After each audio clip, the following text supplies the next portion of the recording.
What's going on, everyone? This is BB94 here, and today I'm going to talk a little bit about how to do well in the Crucible. I do want to start off by saying that I'm in no way the best at the Crucible.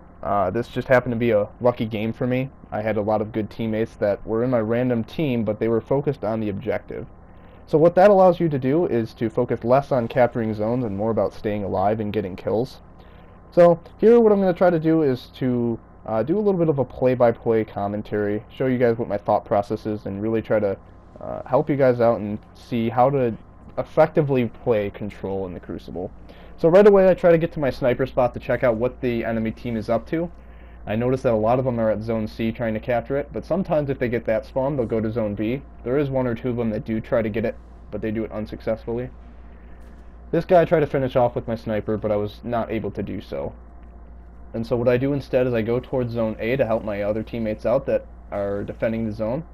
They seem to do a good job at facing these guys and defending it. I saw red on the radar down here, so I tried to just check out what was going on there, but I couldn't see anyone. And so I noticed Zone B, there's a lot of activity, and I try to just get these guys low enough to finish them off with either a melee or a grenade, depending on how close they were to me. And it worked out because I whipped my grenade and they lined up for me to get a double kill. So then I try to go around the corner before I die. I noticed this guy spawn in, and I tried to get him before he noticed me, but he was able to pick me off right away. It seems like he was already facing my direction when he spawned. Here I do want to talk about something real briefly. It's good to be conscious of where special ammo is and how much you have and how much you use. When I use Kratos Revenge like I'm using in this video, I definitely use a lot of bullets because it has such a quick fire rate and it's a very good close range sniper. And so it's good to be conscious of where the special ammo is, and it's good to stock up for when you need it at the right time. Here my teammates are getting shot at by this guy and probably another guy or two, so I kind of just try to locate where the shots are coming from and I get the assist there. I'm not usually too good with Thorn. I don't use it very often. It's got a very quick fire rate, and so it's not kind of the weapon I usually use. Here this guy was able to take me out pretty quickly because he has a very powerful pulse rifle, and so he was in a better position anyway. He was kind of prepared for me to come there. Here I noticed that they're capturing Zone A, so I go through Zone B to check to see if they're going to try to get this too, but I'm not sure what that guy was up to, but he was not expecting me and I got a quick kill. Here they were able to capture Zone A, and so I anticipate them coming out to the door, and I get one guy, but this guy was smart and he stayed back behind the door using it as cover. And so he was a very smart player in noticing where I was coming from. My teammates are getting shot here, so I try to get a quick shot here. No, I anticipate that guy coming up on the water tower trying to get to close range, and it worked out very well. Once again, I go through Zone B here because I know it's a popular location for a lot of battles to take place. Here I try to finish this guy off with my grenade after I weakened him quite a bit, but I misplaced my grenade or he escaped some way or another. And then this guy again kills me with that powerful pulse rifle. I really want to get Hopscotch Pilgrim. I seem to be getting killed by it a lot, and definitely gets my interest for picking it up. Here I do make a mistake. I wait for my teammates to get to this heavy ammo, but I should have known that they were kind of at the opposite end of the map. So what ends up happening is their team tries to get the heavy. I do super these guys. For whatever reason, they don't die right away, whether it was from lag or from them just being out of range. The important thing to take note of there is that even though I did die, I denied them their heavy ammo, and so usually it's a good idea to do that. Take the death rather than have the entire team stocked up on heavy ammo to kill the rest of your team with. Here I kind of make the mistake of trying to get behind the other team as they're trying to get Zone B, but they knew I was coming, and that guy, again, he's smart, he knows this map, he knows where people like to go, and he was able to just anticipate me coming there and took me out with that scout rifle. Usually I always try to check that water tower because I know a lot of people like to snipe up there. Here I was able to take that guy out because for whatever reason he just wasn't able to hit me. And once again I look at the water tower, try to see if there's anyone there. At first there wasn't, but I eventually noticed there's a lot of people here. So there is a guy on the water tower there, so I hide behind that little ramp up there as cover. And this guy tries to shotgun me from far away, but he did not get in range, and me and my teammate finished him off.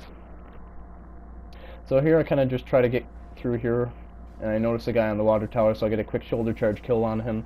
This guy melees me from behind, and instead of me being smart and trying to just get him with my primary, I try to get a melee in on him, and he eventually runs away from my team, but it worked out in the end. My teammates were able to weaken him with heavy ammo, and I finished him off with my primary. Here what I do is something important.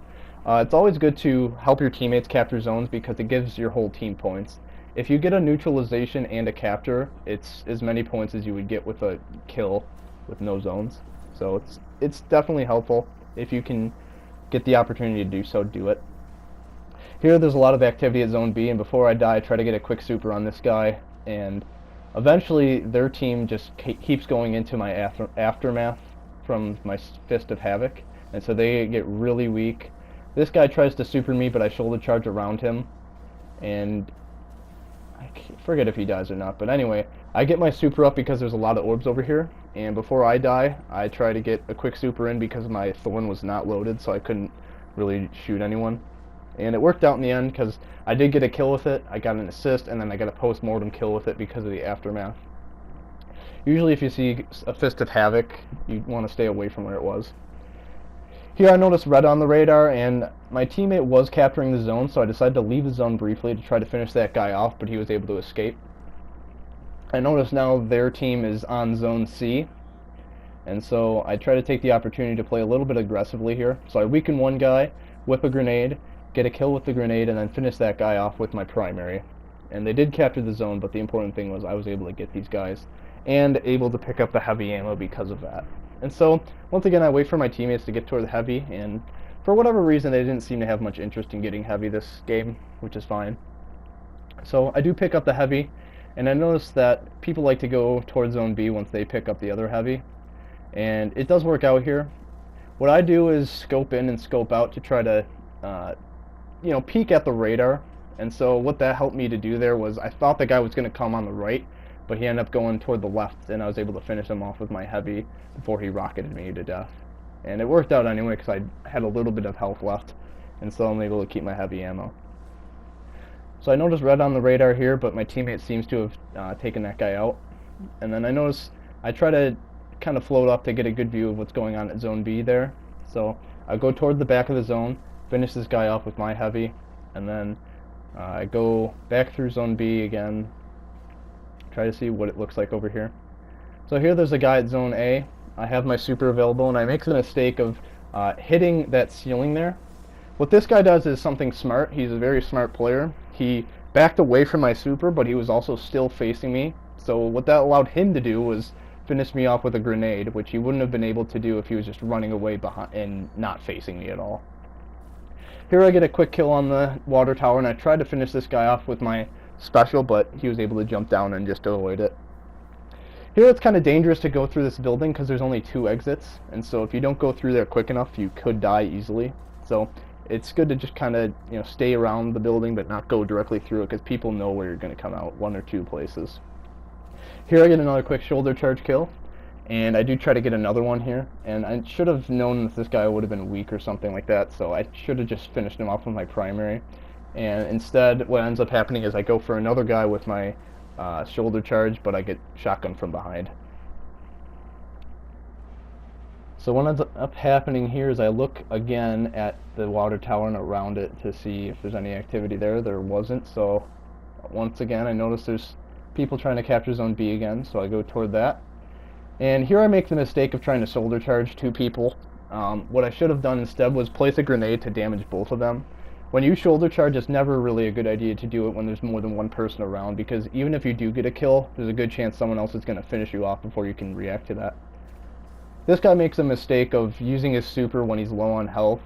With Arc Blade, it's not good to do that because you need to get close range in order to use your super effectively, and so when you have low health, it kind of limits how far you can get with it. And then here, I try to melee that guy at the end, and then I finish the guy after that, after my teammate got the first guy, and that's the end of the match. So, important things to take note of. It's always important to stay moving on control, especially, because if you start camping, people are going to figure out where you like to hide out. Another thing is, like I said before, be conscious of special ammo, how much you have, how much you use, and where it spawns on the maps. Also, it's good to be supportive to your teammates. If you notice they're getting fired at, it's nice to be helpful and to try to help them out and finish those guys off, support them. So thank you guys for watching, and I'll catch you again next time.